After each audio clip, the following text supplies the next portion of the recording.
Hello everyone and welcome back to our YouTube channel.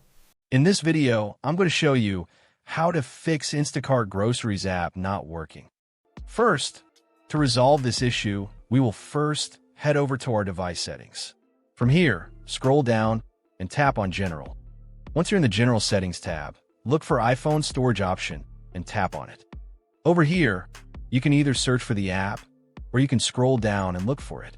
Then tap on the app. On the next screen, you need to tap on the Offload app option. A confirmation pop-up will come up. Now tap on the Offload app option here. It'll take a bit for processing, and then a reinstall button will show up. Simply tap on it to reinstall the app.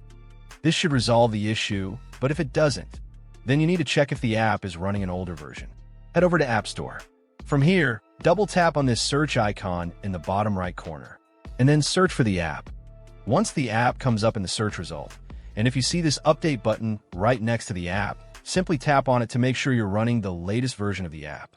However, if you continue to encounter this issue, then you will need to completely reinstall the app, which usually resolves the problem.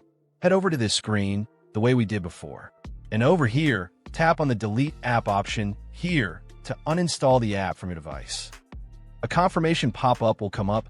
Now tap on the Delete option here.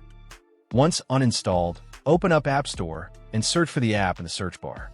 After the app comes up in the search result, simply click on this cloud icon to install it back onto your device. Hopefully, this resolves the issue.